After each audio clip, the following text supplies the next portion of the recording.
जय राधा माधव कुंज बिहारी जय राधा माधव कुंज बिहारी जय गोपीजन वल्लभ गिरिवर धारी जय गोपीजन वल्लभ गिरिवर धारी यशोदानंदन व्रज जनरंजन यशोदानंदन व्रज जनरंजन यमुना तीरावनचारी यमुना तीरावनचारी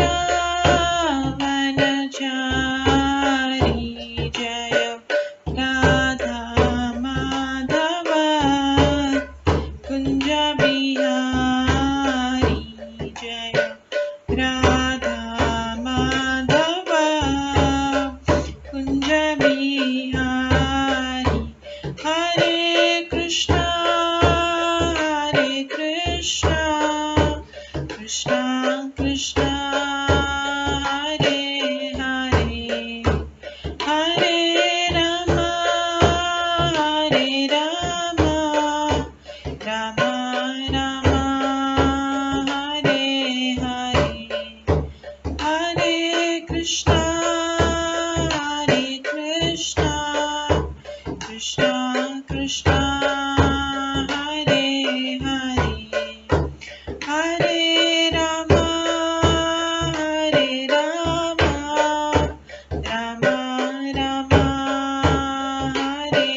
हरे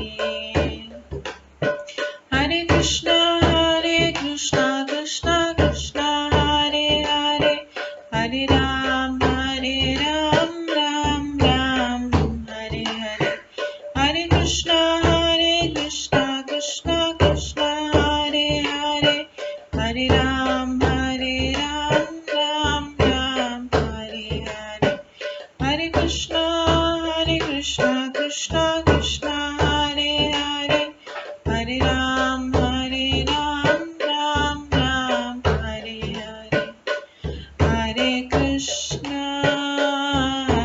कृष्णा कृष्णा कृष्णा हरे हरे हरे राम राम राम हरे हरे हरे कृष्णा कृष्णा कृष्णा हरे हरे हरे राम राम राम हरे हरे जय राधा माधव राधे जय राधा गोविंद राधे जय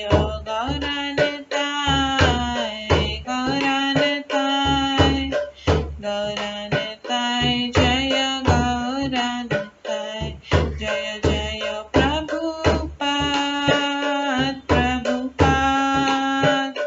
प्रभुपाद जय जय प्रभुपाद जय जय गुरुदेव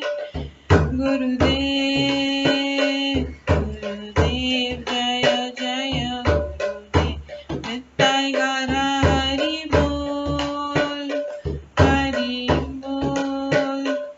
हरि बोल नित्य गौर हरि बोल गौर प्रेमानंदे हरि हरि बोल। हरे कृष्णा। आज की इस क्लास में सभी भक्तों का स्वागत है। अभी मंगलाचरण से स्टार्ट करेंगे। ओम अज्ञानतिमिरन्धस्य ज्ञानाञ्जनशलाकया चक्षुरुन्मिलितं येन तस्मै श्रीगुरुवे नमः। श्रीचैतन्यमनोभीष्टं स्थापितं येन भूतले स्वयं रूप कदा मह्यं ददाति स्वपदान्तिकम्। वन्देऽहं श्रीगुरो श्रीयुतपदकमलं श्रीगुरुं वैष्णवांश्च श्रीरूपं साग्रजातं सहगण रघुनाथान्वितं तं सजीवं साद्वैतं सावधूतं परिजनसहितं कृष्णचैतन्यदेवं श्रीराधाकृष्णपादान् सहगण ललिता श्रीविशाखान्वितांश्च नमो विष्णुपदाय कृष्णपृष्ठाय भूतले श्रीमते भक्तिवेदान्त स्वामिन्निति नामिने।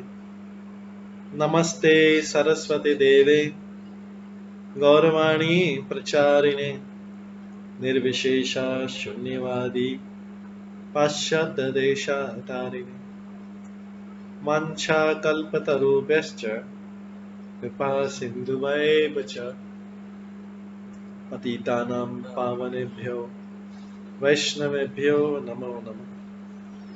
जय श्री कृष्ण चैतन्य प्रभु नित्यानंद श्री अद्वैत गदाधर शिवासादि गौर भक्तवृंद।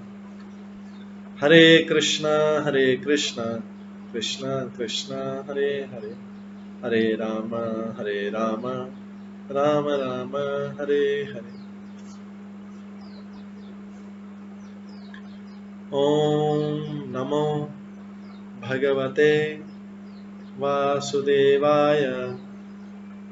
ओम नमो भगवते वासुदेवाय। ओम नमो भगवते वासुदेवाय। नारायणं नमस्कृत्य नरं चैव नरोत्तमं देवीं सरस्वतीं व्यासं ततो जयमुदीरयेत्। नष्टप्रायेषु भद्रेषु नित्यं भागवत सेवया भगवते उत्तम श्लोके भक्तिर्भवति नैष्ठिकी। कृष्णाय वासुदेवाय देवकी नंदनाय च नन्दगोपकुमाराय गोविन्दाय नमो नमः। सर्ववेदान्तसारमे श्रीभागवतम् इष्यते तद्रसामृतात् नान्यत्र स्याद्रति क्वचित्। आराध्यो भगवान् ब्रजेश कन्यस्तनधाम वृन्दावन रम्या काचिदुपासना व्रजवधूवर्गेण या कल्पिता। श्रीमद्भागवतं प्रमाणम् अमलं प्रेम पुमार्थमः श्रीचैतन्य महाप्रभुमतम् इदं तत्रादरो न परम्। मूकं करोति वाचालं पङ्गुलङ्घयते गिरिं यत्कृपातमहं वन्दे परमानन्दमाधवम्। हरे कृष्णा।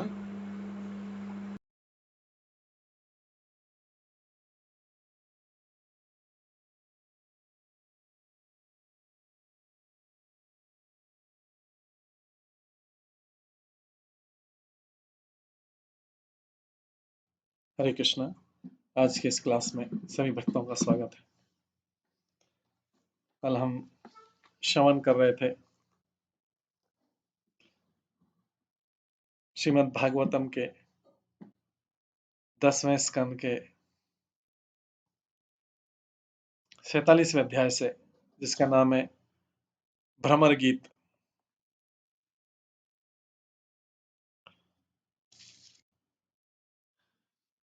जिसमें हम देख रहे थे कि किस प्रकार से श्रीमती राधा रानी अलग अलग मूड में भगवान कृष्ण को याद करती है, उन्हें उल्हाना देती है और भौरे के सामने, भ्रमर के सामने जो है वो अपना दुख प्रकट करती है। वास्तव में भ्रमर के बहाने वो उद्धव जी को अपना दुख प्रकट कर रही है, क्योंकि उद्धव जी जो है कृष्ण का संदेश लेके आए थे।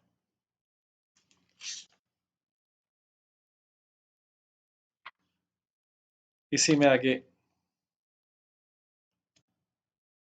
जब भ्रमर को भंवरे को काफी सारी उल्हाना देती है,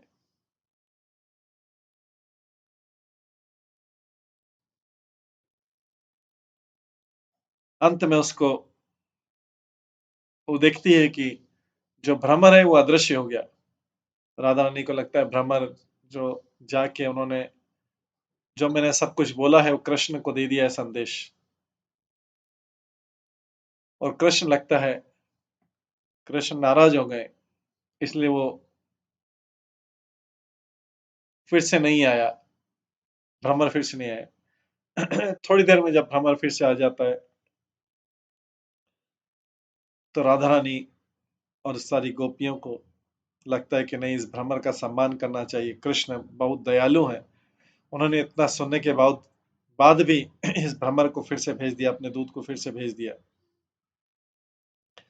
राधा रानी कहती है, मेरे प्रीतम के मित्र, क्या मेरे प्रेमी ने फिर से तुम्हें यहाँ भेजा है? हे मित्र, मुझे तो अब तुम्हारा सम्मान करना चाहिए, अतः जो चाहे वर मांग सकते हो, किंतु तुम हमें उसके पास फिर से ले जाने के लिए यहाँ क्यों आए हैं जिसके मधुर प्रेम को छोड़ पाना इतना कठिन है? कुछ भी हो, हे भद्र भौरे, उनकी प्रेयसी तो लक्ष्मी जी हैं और उनके साथ सदैव उनके वक्षस्थल पर विराजमान रहती है। इस प्रकार से राधा रानी अपनी व्यथा को व्यक्त कर रही है।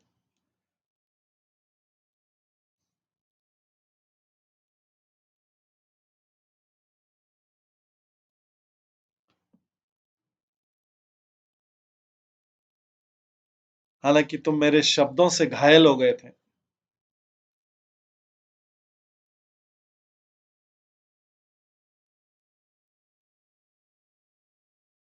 मैंने अपने प्रीतम कृष्ण के प्रति इतने हजारों अपराध कर दिए, फिर भी उन्होंने क्षमा कर दिया और तुम्हें फिर से भेजा है।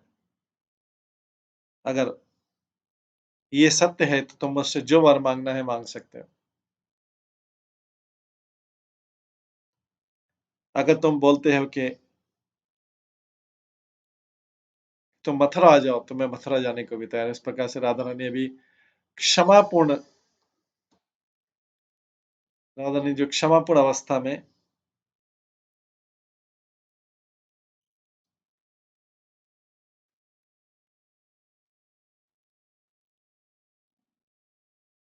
इस भ्रमर को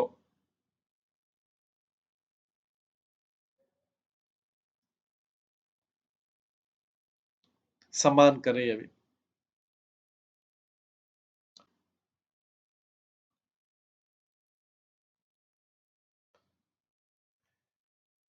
इस प्रकार से ये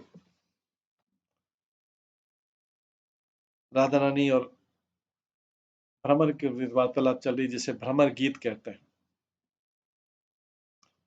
आगे 21वें श्लोक में बताते हैं, अपीबत मधुपुर्यामारि पुत्रधुनास्ते स्मृति सपित्रा गेहान् सौम्य बन्धुन च गोपान् क्वचित् अपि सः कथान किङ्किणां गृणीते भुजम् अगरु सुगन्धं मूर्ध्नि अदास्यत् कदा। हे उद्धव, दरअसल बहुत ही खेदजनक है, ये बहुत ही खेदजनक है कि कृष्ण मथुरा में वास करते हैं,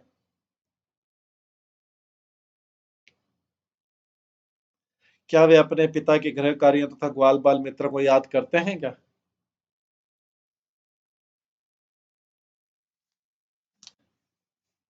वे महात्मा सन्ना, क्या वे अभी कभी इन दासियों को भी बात चलाते हैं? वे कब अपने अगुरु सुगंधित हाथ को हमारे सिरों पर रखेंगे?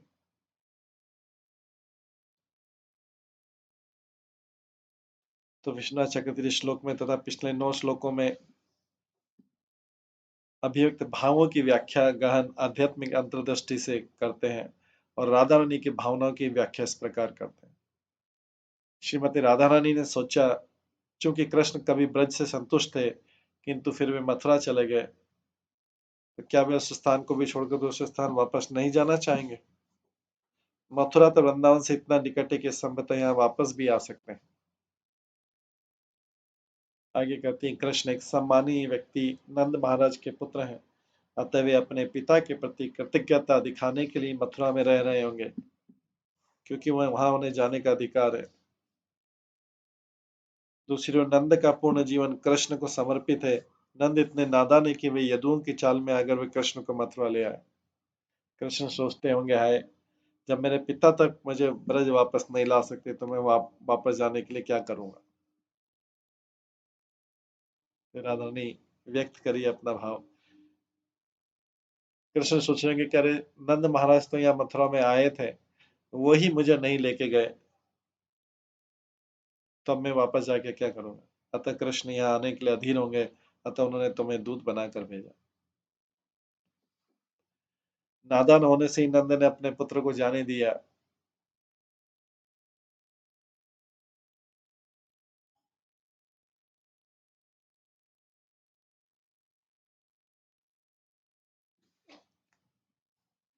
यदि नंद ब्रजरानी कृष्ण की माता को ऐसा करने देते तो वे अक्रूर के रथ पर चढ़ गई होती और अपने पुत्र को गले से लगाए हुए उसके पास मथुरा तक जाती और सारी गोपियां उनका पीछा कर लेती।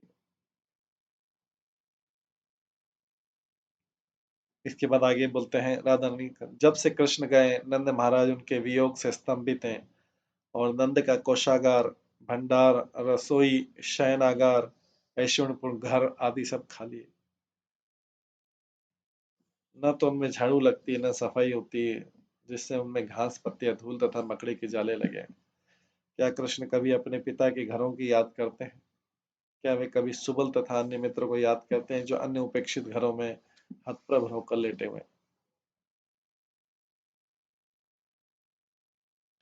कृष्ण के साथ मथुरा में रहकर स्त्रियां यह जान सकती हैं कि कृष्ण को किस तरह सेवा करवाना।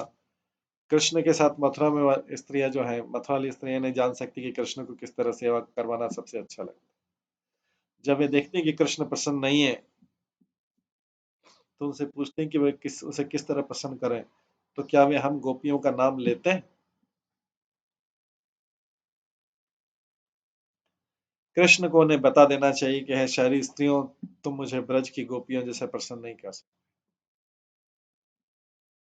वे फूलों की माला गूंथने और शरीरों पर अंगराग लगाने, तार वाद्यों पर ताल लय और राग बजाने, रास में नाचने तथा गाने, अपने सौंदर्य आकर्षण तथा चतुरता प्रदर्शन करने और पहेलियां बुझाने में निपुण है कृष्ण।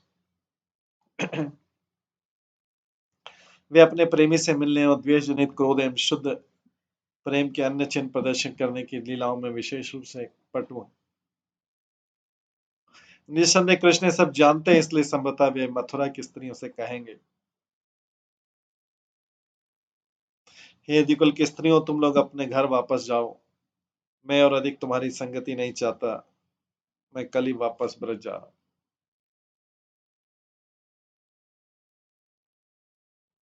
तो ये सब राधा रानी कल्पना कर रही। आगे राधा रानी सोचती, कब कृष्ण ऐसा कहेंगे और वे अपने अगुरु वासित हाथ को अपने सिरों पर ऊपर रखने के लिए यहाँ वापस आएंगे। तब वे हमें यह कहकर सांत्वना देंगे, हे प्राण प्रिय, मैं शपथ खाता हूँ। ये राधा रानी कल्पना करे कि कब कृष्ण ऐसा कहेंगे और अपने अगुरु अगुरु जो पूजा में यूज होता है सुगंध, अगुरुवासित हाथ को हमारे सिर के ऊपर रखने के लिए हमारे यहाँ वापस आएंगे। तब वे हमें कहकर सांत्वना देंगे, हे प्राण प्रिय, मैं शपथ खाता हूँ कि अब तुम लोगों को छोड़कर मैं अन्यत्र कहीं नहीं जाऊंगा। निसंदेह तुम जैसे लेश मात्र गुणों वाली स्त्रियां तीनों लोकों में ढूंढे भी मुझे नहीं मिलेंगी। श्री विश्वनाथ चक्रवर्ती ठाकुर राधा रानी के मनोभाव की इस प्रकार व्याख्या करते हैं।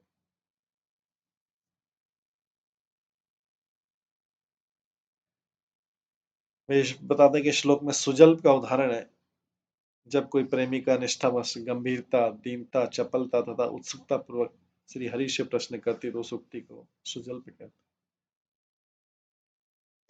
तो 47 अध्याय के इस हिस्से को समाप्त करते हुए विश्वनाथ चक्रवर्ती ठाकुर बताते हैं कि ये देव उन्माद, दिव्य उन्माद जो है, ऐसा प्रेम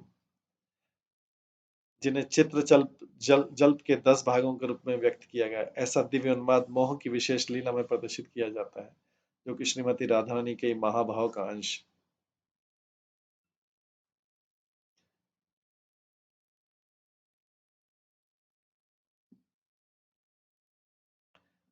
इस तरह से वृंदावन की राजकुमारी श्रीमती राधा रानी के मन में ही मोह के भाव उठते हैं। उसने इस मोह की विशेष अवस्था प्राप्त कर ली है, जो भ्रम जैसी आश्चर्यजनक प्रतीत होती है, वो दिव्य उन्माद कहलाती है। और इसके कई पक्ष, जो चंचल होकर जाते रहते हैं, उनमें से एक चित्र जल्प है।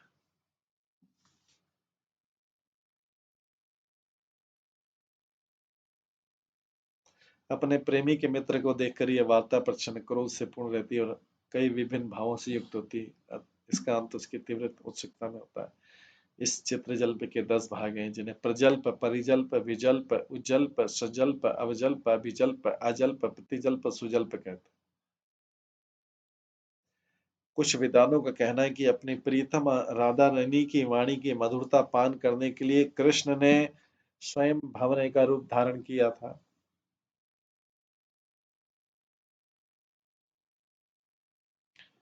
इस प्रकार से इस अंतिम श्लोक में गोपियां दुख व्यक्त करी, उद्धव से पूछ रहे हैं, क्या वे हमें याद करते हैं क्या?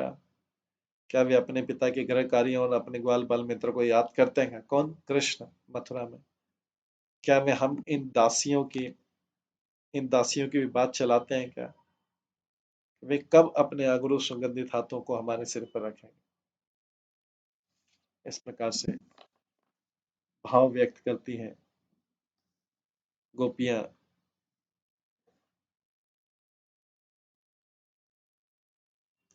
राधा रानी, इसी श्लोक में बताया गया, विश्वनाथ चक्र ठाकुर बताते हैं कि राधा रानी ने सोचा, मैंने पागलपन में मैं बातचीत करते जा रहा हूं, पर मैंने वो क्वेश्चन नहीं पूछा जो मुझे पूछना चाहिए।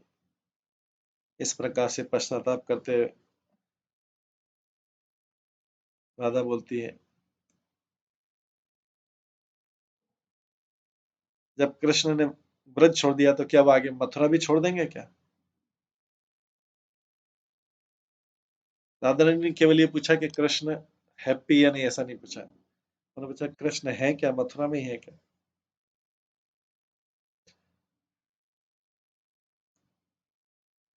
तो राधा रानी ये विचार व्यक्त करी कि जब कृष्ण जो है ब्रज में थे तो संतुष्ट थे,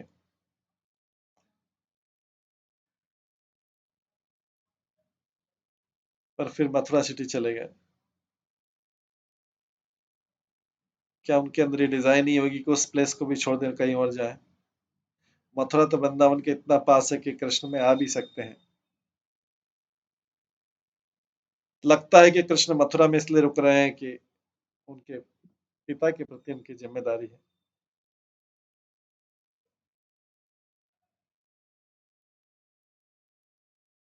इसके विपरीत नंद की जो पूरी लाइफ है डेडिकेटेड हो गई कृष्ण के लिए, और नंद इतने निर्दोष हैं कि वो इजीली यश यदुवंशियों के द्वारा ट्रिक कर दिए जाएंगे, यदुवंशियों के द्वारा चालाकी कर दिए जाएंगे।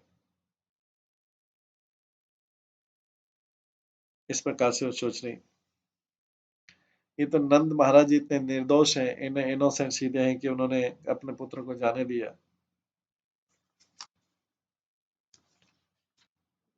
अगर नंद महाराज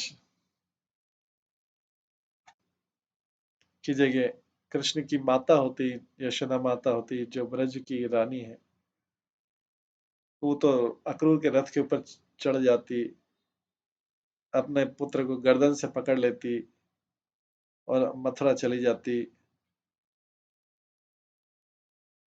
इसके बाद राधा रानी कहती कि जब से कृष्ण ने वृंदावन छोड़ा है, नंद जो है स्तंभित रहते हैं, उनसे उनसे विरह में। नंद का खजाना, उनका भंडार, उनका किचन, उनका शयन गृह, उनका ऐश्वर्य सब खाली हो गया। वो सारे अनक्लीन रहते हैं, बिना झाड़ू लगाए रहते हैं। उसमें घास, धूल, पत्तियां, मकड़ी के जाल सब रहते हैं। क्या कृष्ण कभी अपने पिता के घर को याद करते हैं? और क्या वो सुबला को, उनके जो सुबल और दूसरे फ्रेंड है, उसको याद करते हैं क्या, जो उनके अपने अपने घरों में स्तंभित अवस्था में रहते हैं। ये मथुरा की स्त्रियां हैं, ये जो नहीं जान पाती है कि कृष्ण की कैसे सेवा करनी चाहिए जिससे वो प्रसन्न रहे। जब वो देखती है कि कृष्ण संतुष्ट नहीं है और पूछती है कि उनको कैसे प्रसन्न किया जाए, क्या कृष्ण बताते हैं कि नहीं, मुझे गोपियों जैसी सेवा चाहिए। कृष्ण बोलना चाहिए, कृष्ण कि तुम शहरी स्त्रियां मुझे उस तरीके से प्रसन्न नहीं करते हो जिसे जैसी मुझे ब्रज की गोपियां करती थी।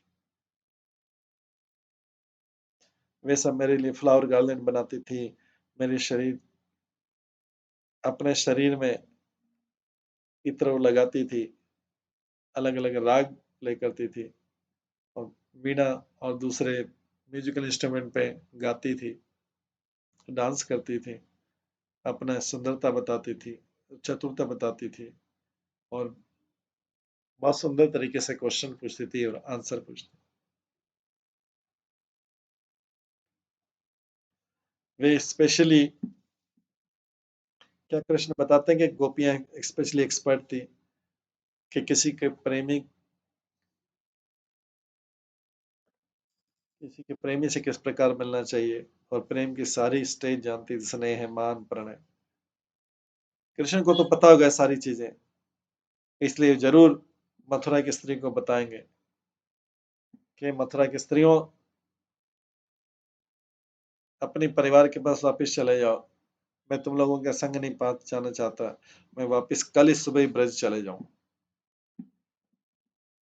जब कृष्ण इस प्रकार से बोलेंगे मथुरा की स्त्रियों को और वापस आ जाएंगे और हमारे सिर के ऊपर अगरू से सुगंधित हाथ रखेंगे और हमें आश्वासन देंगे और बोलेंगे, हे मेरे हृदय की प्रेमियों, प्रेमिकाओं, मैं सुगंध खाता हूं कि मैं कभी भी तुम्हें त्याग के नहीं जाऊंगा और भी। और ऐसा बोलेंगे हमें कि मुझे आज तक तीनों लोकों में घुमा, लेकिन तुम गोपियों जैसी क्वालिटी नहीं मिली, गुण नहीं मिला। तो इसमें जो पहली लाइन है वो सरलता बताती है, दूसरी लाइन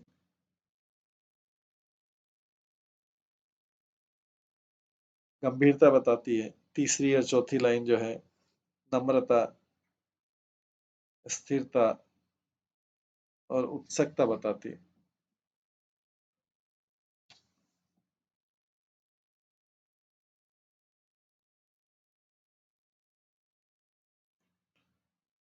जो महाभाव है,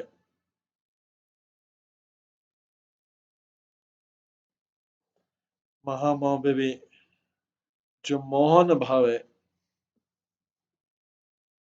जिसमें व्यक्ति मोहन भाव में, राधा रानी मोहन भाव में थी, इसमें भ्रमित हो जाता है, ये मुख्यतः राधा रानी में होती है। ऐसी अवस्था का वर्णन नहीं किया जा सकता, राधा रानी के भाव में ही बोल रही है।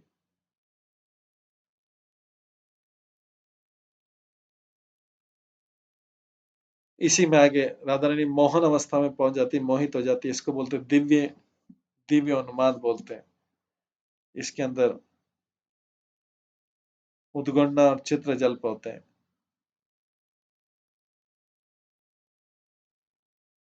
इस प्रकार से ये सारा भाव जो है राधा रानी ने व्यक्त किया जा रहा है।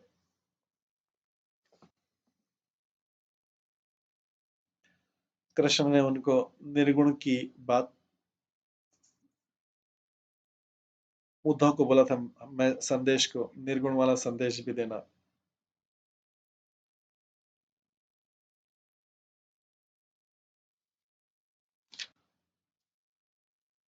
तो उद्धव जो है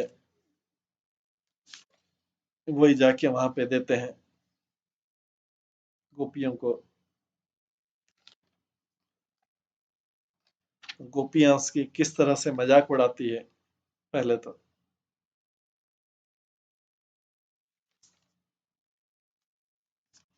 उसका वर्णन आता है।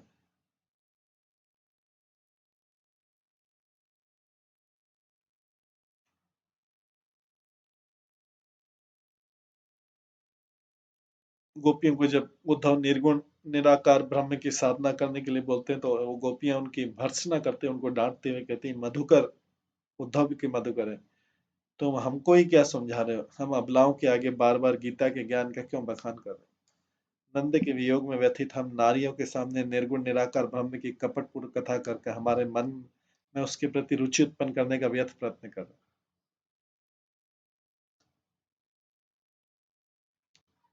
एक चंदन होता है जो शरीर की तपन रूपी भूख को समाप्त करता है, यदि उसे त्याग दिया जाए तो हम कैसे सुख पा सकते हैं।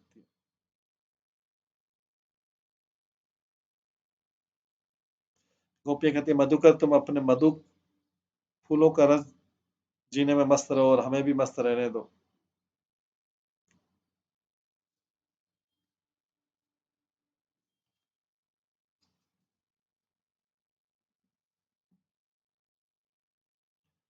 आगे उद्धव जी गोपियों को निर्गुण एवं निराकार ब्रह्म की उपासना का उपदेश देते कहते हैं, गोपियों श्री हरि का संदेश सुनो। उनका यही उपदेश है कि समाधि लगाकर हम हृदय में निर्गुण और निराकार ब्रह्म का ध्यान करें।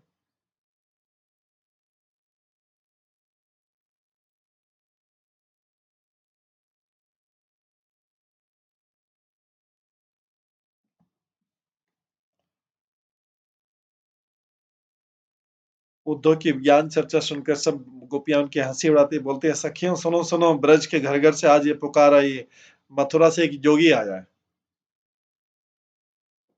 जिसे जिसके जिसे रस में रमण करने वाले हमारे गोपाल जी ने भेजा है, और उसको बोला है कि हम प्राणायाम करें, योग साधें, निर्गुण ब्रह्म का ध्यान करें। पता नहीं प्रेम का पाठ पढ़ाने वाले कृष्ण ने ये योग ज्ञान किसका हित कर लिया, योग ज्ञान से किसका हित लगा लिया। संसार में भय को हरने के लिए और असुरों का संहार करने के लिए कृष्ण मथुरा गए थे। ब्रज में तो कान्हा जैसा एक भी यादव वीर नहीं है, फिर कृष्ण ने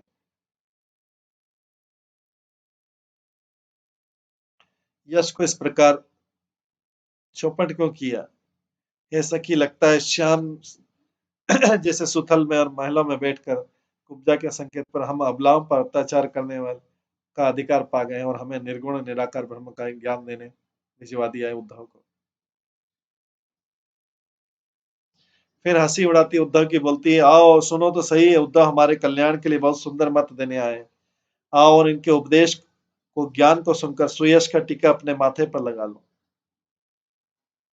ये वस्त्र आभूषण त्याग देने की बात करते हैं, ये घर और पुत्र प्रेम का मोह छोड़ने की शिक्षा दे रहे हैं, ये कोमल अंगों में भस्म रमाकर सिर पर जटाजूट धारण करने का निर्गुण ब्रह्म सिखा रहे हैं।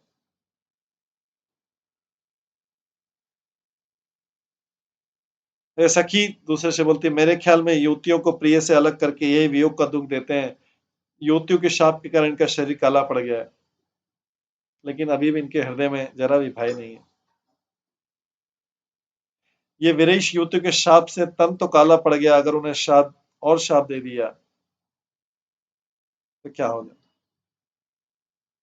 है सखी, जिस व्यक्ति की जैसी प्रकृति होती है, जैसा स्वभाव होता है, वो उसी प्रकार सोचता है। ये सखियां आपस में बोल रही हैं। है सखी, जिस व्यक्ति के स्वभाव जैसा होता है वो वैसा ही सोचता है, वो भली या बुरी की बात नहीं सोचता। जैसे दुष्ट प्रकृति के सांप को कितना ही अमृत रस चखा दो पर उसका मुख अमृत नहीं हो जाता, उसी प्रकार विषयुक्त बना रहता और अवसर लगते ही डस लेता। कोई गोपी थी, उद्धव तुम यहाँ से चले जाओ, क्योंकि तुम हमें भली प्रकार से जानती हो, हमें पूर्ण विश्वास है कि रसिक शिरोमणि श्याम सुंदर ने तुम्हें यहाँ नहीं भेजा है, बल्कि तुम बीच में ही अपना मार्ग भूलकर यहाँ चले आए हो। तुम ब्रज गोपियों से जो श्याम सुंदर की अड़िग प्रेमिका है, जो नारी होने के नाते परम कोमल स्वभाव की योग की बात कर रहे, तुम ऐसा अनुचित बात करते हुए लज्जा नहीं आती। तुम बड़े लोग तो इतने चतुर हो गए हो कि उचित अनुचित का विवेक ही खो दिया है। ये चतुर, तुम अपने मन में यही अच्छी तरह सोच लो कि अन्यत्र नारियों से ऐसी बात मत करना। तुम ही सोचो तो कहाँ कोमल स्वभाव की शक्तिहीन नारियां, कहाँ तुम्हारी कठिन योग साधना और दिगंबर वस्त्रहीन स्वरूप। तुम अपने निर्गुण ब्रह्म की पहचान यही बंद कर दो। गोपियां उद्धव को डांट रही, आगे कुछ मत बोलना। पर उद्धव सच सच कहना, तुम्हें अपनी सौगंध जो जुड़ का, हम केवल अपने निदान के लिए तुमसे सहस भाव से पूछ रही कि जब श्याम सुंदर जी ने तुम्हें यहाँ भेजा था तो क्या तनिक भी मुस्कुराए थे? आगे गोपियां कहते हैं, सखी जिसकी जैसी प्रकृति पड़ जाती है, प्रयत्न करने पे भी उसका स्वभाव नहीं बदलता। जैसे कुत्ते कुत्ते की पूंछ को करोड़ों की भांति सीधा करने की कोशिश करो, लेकिन वो कभी सीधा नहीं करता। जैसे कौवा जिस घड़ी पैदा होता है तभी से अभक्ष खाने लगता है, प्रयत्न करने पे भी वो अभक्ष पदार्थों का खाना नहीं छोड़ता। जैसे काली कमरी मतलब कंबल के बार बार धोने पर भी उसका काला रंग नहीं जाता।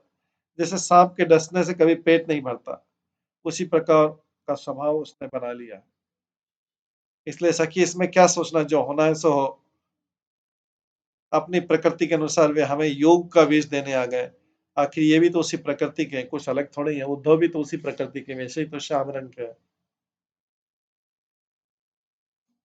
कोई गोपी उद्धव जी के ज्ञान मार्ग का उपहास करती, हंसी उड़ाती, बोलती उद्धव तुम्हारी बात हमारी समझ में नहीं आती।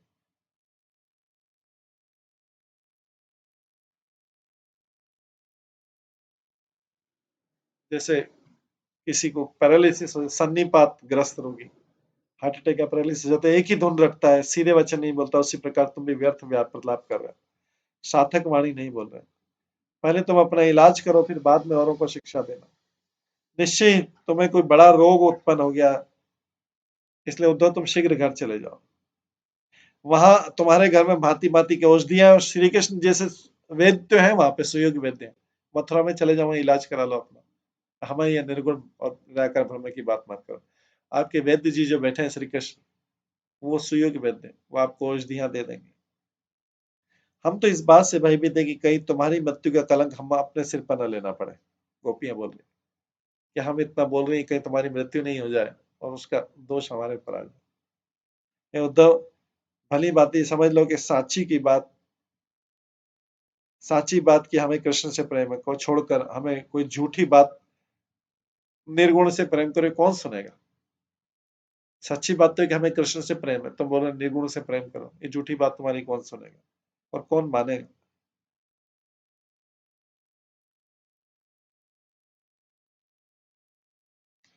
जैसे मुक्त हाथ भोगी हंस ज्वार के दाने नहीं चुन सकता, उसी प्रकार श्री कृष्ण को छोड़कर हम निर्गुण निराकार को नहीं अपना सकते। गोपियां कहती हैं, उद्धव आज हम बड़ भागी हो गई, धन्य धन्य हो गई। अपनी जिन आंखों से तुमने हमारे प्रिय कृष्ण को देखा, वे आंखें अब हमें लग गई हैं। अब तुम्हारी आंखों में श्याम की आंखें और श्याम की मूर्ति देख पा रहे हैं।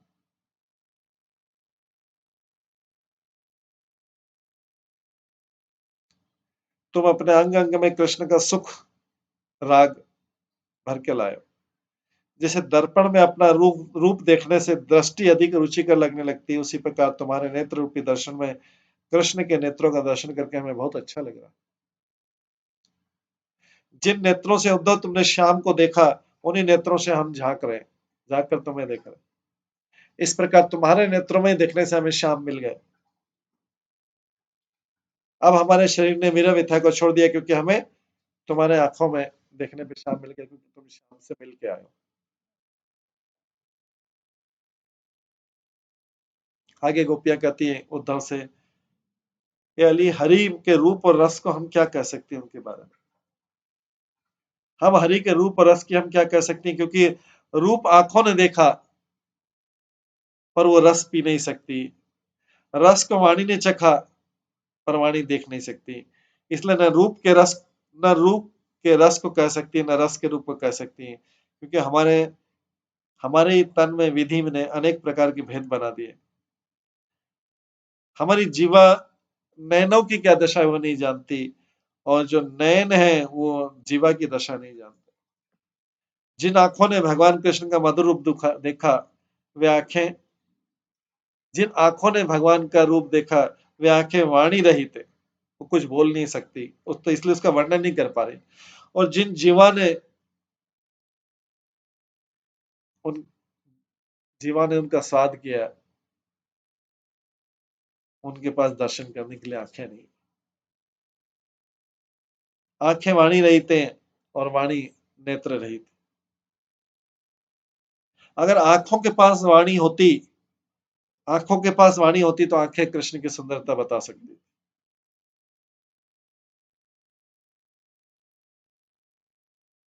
आंखों की वाणी होती और वाणी की आंखें होती तो अच्छा था, पर सुविधाता पर, ब्रह्मा जी पर कुछ वश नहीं चलता हमारा। केवल आंख और वाणी की बेबसी नहीं, सकल अंगों की बेबसी है। हमारे ये अंग अंग कृष्ण के रूप को, रस को, मिलन की उमंग है, प्रेम को व्यक्त नहीं कर पाते। हे छह पैर वाले मूर्ख पशु, भ्रमर को देखे, क्योंकि भ्रमर छह पैर वाला है, लेकिन वास्तव में उद्धव को बोल रही है कि इस बेबसी को हम तुम्हें क्या समझाएं और तुम क्या समझोगे।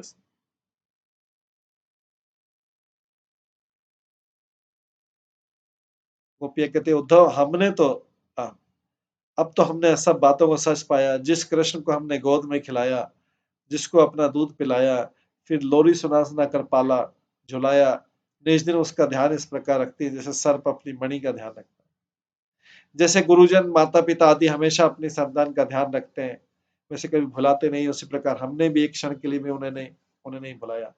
अब समझ में नहीं आता कि किस पाप के कारण विधाता ने सभी कुछ उलट दिया।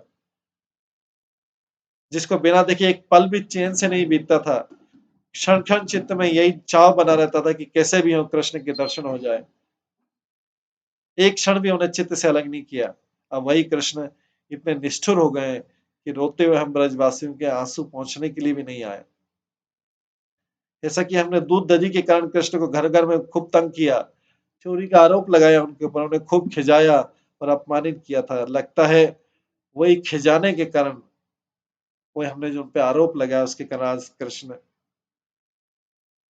मथुरा चले गए। हमें खिजाने के लिए कृष्ण मथुरा चले गए और उद्धव जैसे व्यक्ति को भेज दिया। गोपियां आगे उद्धव से कहती है, हे उद्धव, हरि के बिछुड़ने पर हमने जितने दुख सहे और विरह के जितने घाव सहे, उसकी व्यथा कथा किससे कहकर सुनाए, कौन सुनने वाला है। अच्छा होता है कि कृष्ण मथुरा में ही रहते, पालन पोषण के लिए भी माँ कृष्ण जो है मथुरा में रहते तो अच्छा रहता। क्यों आए माँ यशोदा के पास में? क्या वे गोपवेश धारण करके ब्रज में आए? और क्यों ब्रज ब्रज में रहते उन्होंने इतने सुख हमें दिए, अपने मिलन का सुख दिया। अच्छा होता है अच्छा होता कि इंद्र के प्रकोप से ब्रज ही डूब जाता उसी समय, उन्होंने क्यों बचाया हमें? क्यों व्यर्थ इंद्र का मान मर्दन किया? क्यों वन में यमुना के किनारे रास रचाया? अगर ये सब नहीं होता तो हमें न तो कृष्ण की अनुभूति होती, न ही कृष्ण के विरह में इतने व्याकुल होते। और जब ब्रज में आ ही गए तो आप इतने निष्ठुर होकर मथुरा क्यों चले गए? और हम अबलाओं के लिए वहां से प्रेम के स्थान पर लिख लिख कर पत्र भेज रहे हैं कि योग करो, निर्गुण ब्रह्म का ध्यान करो। हे उद्धव, तुम चूंकि प्रवीण हो, एक्सपर्ट हो, प्रेम विरह की समस्त स्थितियों को जानते हो, और यह भी समझते हो कि हम योग साधना इस प्रेम के आगे योग साधना नहीं कर सकती, इसलिए हम अपनी व्यथा तुमसे कह रहे हैं उद्धव। जब श्री कृष्ण ने अपने माता पिता को ही भुला दिया तो फिर हमारी तो चलाई की क्या? हमारी क्या चलेगी जिस व्यक्ति ने अपने माता पिता को ही भुला दिया।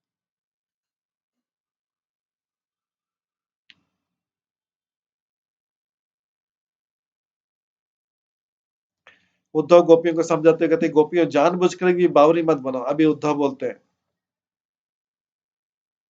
निर्गुण ब्रह्म के भजने से तुम्हारी निर्गुण ब्रह्म में रमण करने वाली हो जाओगी। अभी उद्धव समझा रहे हैं, जैसे पारस के स्पर्श से लोहा सोना हो जाता है। मेरी बात को सत्य करके मानो, सारे सांसारिक बंधनों को छोड़ दो।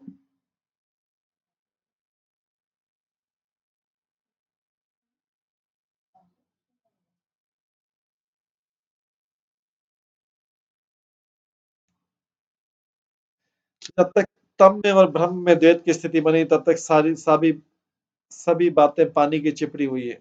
जैसे थोड़ी सी हवा के लगने पर पानी उड़ जाता है, उसी प्रकार संसार के सारे रिश्ते उड़ जाते हैं।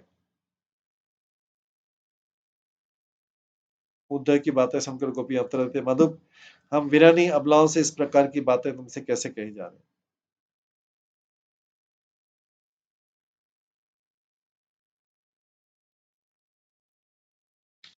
कोई गोपी उद्धव को पास करते कहती है, उद्धव तुम्हारी तो अच्छी खासी सद्बुद्धि थी, किंतु निर्गुण ब्रह्म के चक्कर में तुमने उसे भी खो दिया। तुम्हारे निर्गुण के उपदेशों के कारण अब तो ब्रज में तुम्हारी हंसी होने लगी है, इसलिए अच्छा है योग को ब्रजवासियों से छिपा कर रखो, ब्रजवासियों से योग की बात मत करो।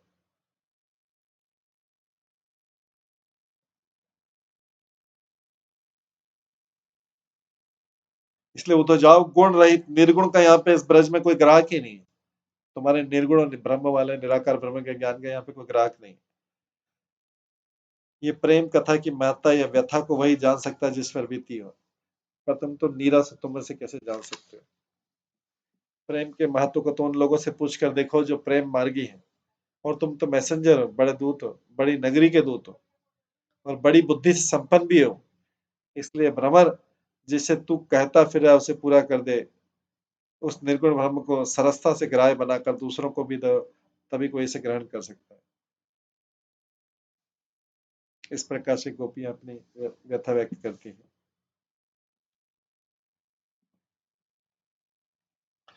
गोपियां परस्पर अपनी व्यथा प्रकट करते हुए कहती है, सखी हमारी आंखें तो हरि के दर्शन की प्यारी सी हैं, वे बस कमल के समान नेत्र वाले श्री कृष्ण को ही देखना चाहती। संसार के अन्य झमेलों से आकर्षणों से ही नितांत उदासीन बनी रहती है, हमें संसार का आकर्षण प्रभावित नहीं कर सकता। जिसने एक बार कृष्ण की आंखों से आकर्षित हो गया, उसको संसार का आकर्षण तो बहुत फीका लगेगा।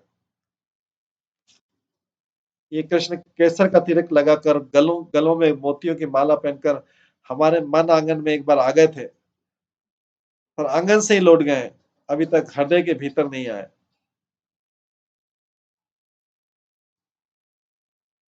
किसी के मन की व्यथा कोई नहीं जानता, लोग तो बस हंसी उड़ाने के लिए कि कृष्ण के विरह में हमारी क्या व्यथा है।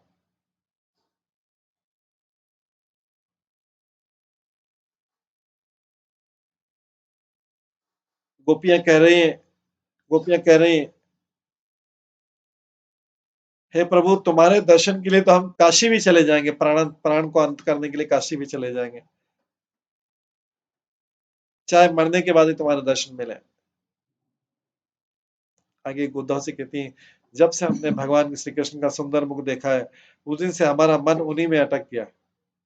हमने मन को वहां से निकालने की बहुत चेष्टा की, पर मन एक बार अटका अटका आज तक अटका हुआ, तनिक भी सुलझा नहीं। कृष्ण से प्रीति का हमने माता पिता भाई और सभी स्नेह सुजनों का भी कहना कहना भी सिर पर धारण नहीं किया। बस उनके सुंदर मुख को देखते हुए लोकलाज भी नहीं रही, दीवानी होकर उनके आगे पीछे घूमते रहे। लेकिन आज कृष्ण का रूप और व्यवहार देखकर दुस्सह क्रोध ने मेरा सारा उत्साह उमंग फीका कर डाला। अब तो जो हुआ आगे भी जो होगा वो कर्मवश है, ऐसा सोचकर मैंने सब चिंताओं का निवारण कर लिया। आगे कहते हैं, उद्धव जब मैं कृष्ण की दासी ही हो गई, ये राधा रानी बोल रही है, तो उसका क्या सोचना विचारना। अच्छा हो तो भी ठीक है, बुरा हो तो भी ठीक है, दासी हूं, जैसे रखेंगे उसी हाल में रहना है।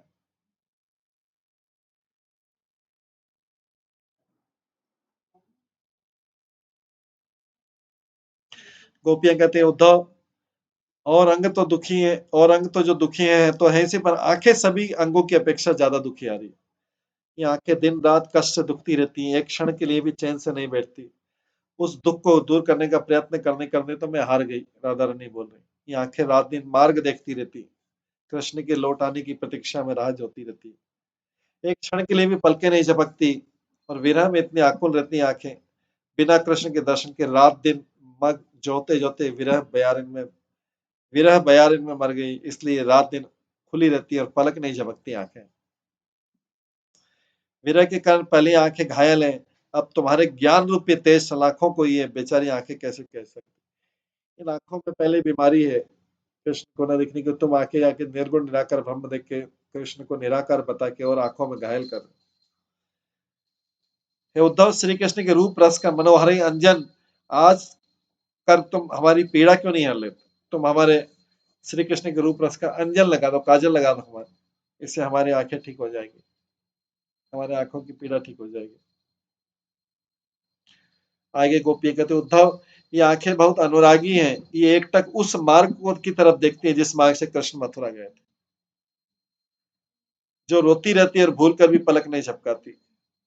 इन आंखों ने तो बिना वर्षा ऋतु के वर्षा की ऋतु बना दी। इसे तो तुम अभी हमारे सामने देख रहे हो, हमारी आंखों का रो रो कर इतना बुरा हाल है, तुम और क्या किया चाहते हो?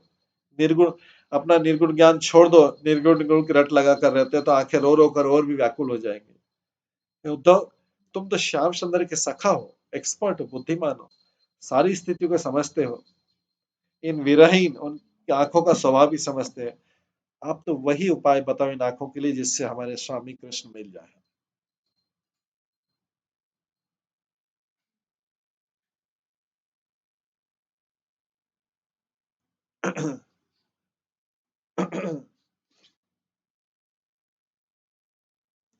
विरह विधुरा गोपियां विरह में व्याकुल करते अपने नेत्रों की दुर्दशा का वर्णन करते कहती है, सखा, कवियों ने नेत्रों के लिए अनेक उपमाएं दी है, पर उनमें से एक भी हमारे नेत्रों के लिए मान नहीं।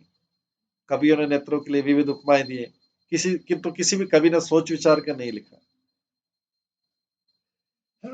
कवियों ने नेत्रों को चकोर कहा है, जो चंद्रमा को देखे बिना जीवित नहीं रहता। नेत्रों को चकोर कहा है, चकोर जो चंद्रमा को देखे बिना जीवित नहीं रहता। किंतु देखो, हमारे नेत्र श्री हरि के मुख चंद्र को देखे बिना भी जीवित है। इसलिए कवियों ने क्या उपमा दी? भ्रमर भी हमारे नेत्रों के लिए उपयुक्त उपमान नहीं है, क्योंकि भ्रमर होते हुए भी कहीं उड़कर नहीं जाते हैं, भ्रमर होते हुए भी कहीं उड़कर नहीं जाते हैं। हरिमुखी कमल कोश के बिछो जाने पर भी ये नेत्र उन्हीं की आशा में बैठे रहते हैं, कहीं इधर उधर जाते नहीं। भले नेत्र रूपी भ्रमर व्यर्थ में उनकी आशा में क्यों ठहरे हुए? इसके बाद कवि बोलते हैं नेत्र मृग नहीं, नहीं ऐसा बोलते हैं, हमारे नेत्रों को मृग से भी नहीं कहा जा सकता, क्योंकि मृग तो व्याध को देखकर, शिकारी को देखकर भागकर सघन श्यामल वन में जा छुपते हैं, जहां उसे शिकारी के प्रभाव की कोई चिंता नहीं रहती। किंतु हमारे नेत्र तो उद्धव रूपी व्याध, उद्धव को ही भी बोल रही है उनके सामने शिकारी, उद्धव रूपी शिकारी के आने पर भी हमारे नेत्र रूपी मृग जो है भाग कर श्याम सुंदर रूपी सघन वन का आश्रय नहीं लेते।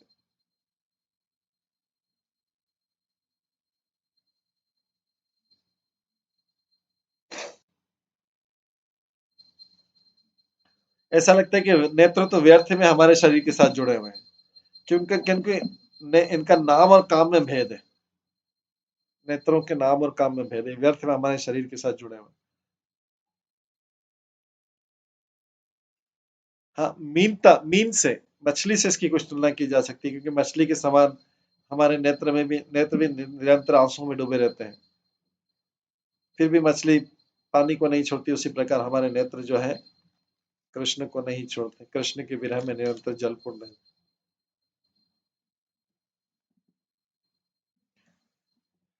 फिर इससे गोपियां कहती है उद्धव से, मधुबन कृष्ण का जो जगह, गोपी कहती है उद्धव, मधुबन के सभी लोग खोटे हैं, इन्हीं लोगों की संगति में रहकर कृष्ण भी प्रेम और प्रीति के स्थान पर योग निर्गुण ब्रह्म आदि के कुसंस्कार सीख गए, और एक उद्धव है जो ब्रज की भलाई के लिए युवतियों को शिक्षा देने आए थे, और उसी उपयोग की युवतियों को योग्य मानकर उनके लिए योग लेके आए थे। ऐसा कि हम ये नई बात समझ पाते कि आसन मारने से, आसन करने से, ध्यान लगाने से और आंखें बंद लेने से ये क्या प्रेम का विरह चला जाएगा क्या? प्राणायाम प्राणायाम करने से, ध्यान लगाने से, आंखें बंद करने से हमारे प्रेम का, कृष्ण से प्रेम का विरह चला जाएगा क्या? हम गांव की गंवार अहिरिनिया भला इतना क्या जान पाए कि आसन, ध्यान और आंखें मूंद लेने से भगवान का विरह चला जाता है? ये तो हम जानती नहीं। हे सखी, गोपी दूसरे से बोलती है, वियोग रूपी व्याधि को निकालने में अच्छे से अच्छा वेद्य लेकर भी क्या होगा, जब कहने पर भी श्री कृष्ण जैसा जो रसिक वैद्य वही हमारे रोग को नहीं जान रहे, तो दूसरे वैद्य को क्या बुलाएंगे? तो कोई और क्या उपचार कर लेगा? जो हमारे रसिक वैद्य है कृष्ण है, वही नहीं समझ पा रहे हैं हमारे में। इसके बाद गोपियां और हंसी उड़ाती, उतना चिढ़ गई गोपियां। गोपियां बोलती, उद्धव जोग सिखावन आए, श्रृंगी भस्म आधारी मुद्रा है, देव ब्रजनाथ पठाए। ब्रजनाथ इनको पाठ पढ़ा दिया और जोक सिखाने आए हम। जो पे जोग लिखियो गोपिन को, कतरस रास खिलाए। तभी क्यों न ज्ञान उपदेश अधर सुधारस लाए। जब रास लीला कर रहे थे तभी हमको वो ये ज्ञान दे देते निर्गुण निराकार ब्रह्म का। गोपियां भी बोल रही कि अब हमको भेज रहे हैं, जो कल तक रास खिलाते थे हमें, रास रसाते थे, अभी हमको लोग योग लिख के दे रहे हैं पत्र में। तभी क्यों न ज्ञान उपदेश अधर सुधारस लाए, तभी क्यों नहीं ज्ञान का उपदेश दे दिया। मुरली शब्द सुनत बन गरनी, सुत पतिग्रह बिसराए। सूरदास संग संग छाड़ी, श्याम को हमी भय पछताए। हम जब मुरली के शब्द सुन के आए थे, सब कुछ पति, बच्चे, भाई, बंधु, माता पिता, ग्रह बिसराए, छोड़ भूल के आए थे, तभी हमको दे देते।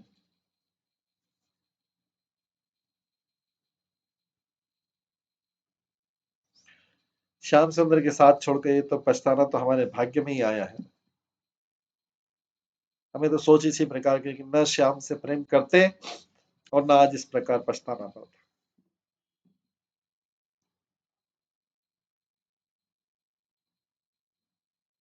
फिर कोई गोपी उद्धव जी पर व्यंग करती है, अपनी सखी से कहती है, सखी मथुरा के लोगों का कौन विश्वास करे, उनके मुख में तो कुछ और है, हृदय में कुछ और है। तभी तो वे बना बना कर हमें पत्र लिखकर भिजवा रहे हैं। जिस प्रकार कौआ कोयल के बच्चे को प्रेम भाव से तथा भक्ति से दाने चुका चुका कर उसका पालन पोषण करता है, किंतु वसंत ऋतु आने पर जब कोयल कूकने लगती है तो वो भी कूकता है और अपने वंश में जा मिलता है। इसी प्रकार श्री कृष्ण जो जी को हम ब्रजवासियों के अत्यंत प्रेम तथा भक्ति भाव से हमने खिला पिला कर उनको इतने प्रेम से पाला पोसा है, किंतु बड़े होने पर भी मथुरा जाकर अपने कुल में ही मिल गए, क्षत्रिय कुल में मिल गए।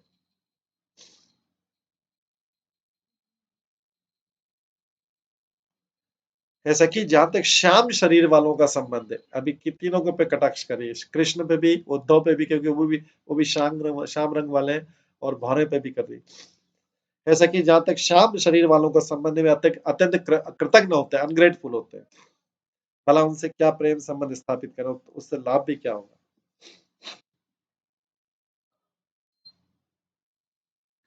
फिर आगे गोपियां फिर व्यंग भाव से कहती हैं, बोला आओ देखो मथुरा से पांडे जी योग सिखाने आए। पंडित जो है उद्धव, ये पांडे जी योग सिखाने आए। मथुरा में पंडे लोग भंग छानते, मस्त रहते और भोग विलास से मतलब रखते हैं, ज्ञानियों से उन्हें क्या लेना देना। इसी प्रकार गोपियां व्यंग करती कि जो स्वयं भोग विलासी है, भावना वृत्ति है जिसका, वो योग की क्या शिक्षा देगा।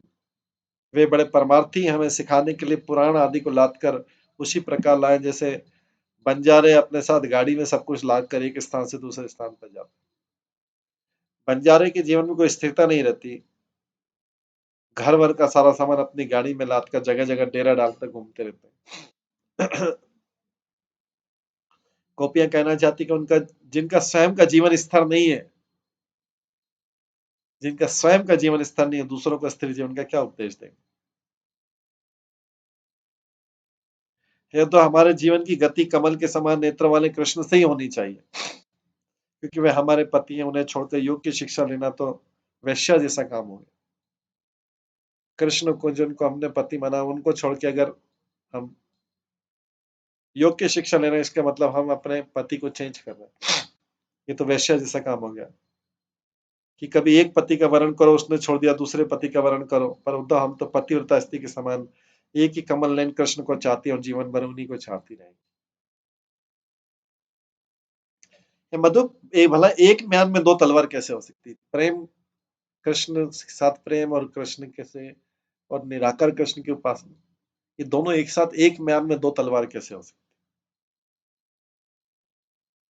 जिसके हृदय में कृष्ण बस गए, उसे फिर उसमें ब्रह्म कैसे समा सकते हैं, निराकार ब्रह्म। जब साकार कृष्ण आ गए हृदय में, तो फिर निराकार ब्रह्म कैसे समा सकते हैं।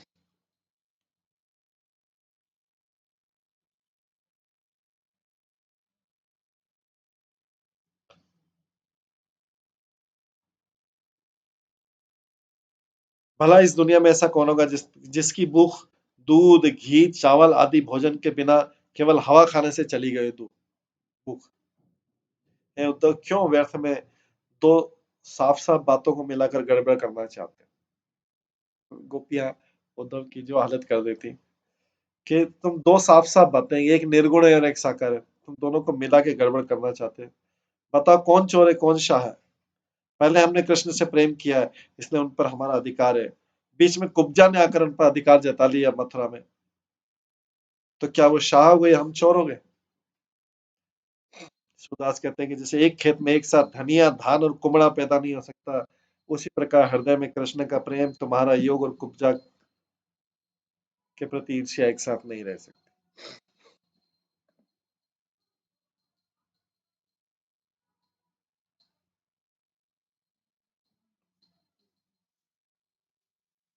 आगे गोपियां कहती हैं, और उसके बाद में उद्धव गोपियों से कहते हैं, गोपियों आत्मज्ञान के बिना कहीं कुछ भी सुख नहीं है, निर्गुण ज्ञान के बिना। ये निर्गुण ब्रह्म तो हम सबके हृदयों में गुप्त या प्रकट भाव से बैठा हुआ है, जैसे काठ में अग्नि बैठती है। काठ में अग्नि छिपी हुई पर दिखाई नहीं देती, और जलाने पर अग्नि प्रकट हो जाती है। उसी प्रकार निर्गुण ब्रह्म हर व्यक्ति के हृदय में अव्यक्त भाव से छिपे हुए, वो ब्रह्म सदा हृदय में निवास करता है। हे गोपियों, तुम लोग निर्गुण को छोड़कर सगुण ब्रह्म के पीछे दौड़ती रहती है, पर ये तो बताओ वो सगुण ब्रह्म किसके पास है, और तुम फिर उससे तुम्हें क्या मिला उस सगुण ब्रह्म से, सिवाय इस विरह के जिसे अब तुम दिन रात भोग रही हो। वह जो तत्व है निर्गुण ब्रह्म का, जो तुम्हारे हृदय के बहुत निकट है, इतना निकट है कि कभी सगुण के समान तुमसे छूट कर नहीं जा सकता निर्गुण। जैसे कृष्ण तो चले गए सगुण, लेकिन निर्गुण कभी छोड़ के नहीं जा सकता। जैसे तन के साथ उसकी परछाई बनी रहती है, उसी प्रकार निर्गुण ब्रह्म भी हमारे हमेशा तुम्हारे साथ बना रहता है। और फिर गोपियों, सच्चे मन से बताना है कि जिस सगुण ब्रह्म की तुम अभी तक आराधना या अनुगमन करती हो, उसे उस सगुण कृष्ण से तुम्हें कौन सा सुख मिल गया, या भविष्य में कौन सा सुख मिल जाएगा? निर्गुण ब्रह्म छोड़कर सगुण ब्रह्म की आराधना ऐसी है जैसे श्वेत की ज्योति हुई मुख्य भूमि को छोड़कर कोई बालू वाली भूमि में खेती करना चाहिए। इस प्रकार से उद्धव और कृष्ण के बीच ये वार्तालाप चल रहा है। बहुत लंबा वार्तालाप है। गोपियां अपनी सारी समस्याएं बताती है। अंत में इस वार्तालाप में उद्धव को अपनी हार माननी पड़ती है, क्योंकि गोपियां तो सही रास्ते पर है, उद्धव को अपनी हार माननी पड़ती है। तो ये वार्तालाप और चलता रहेगा।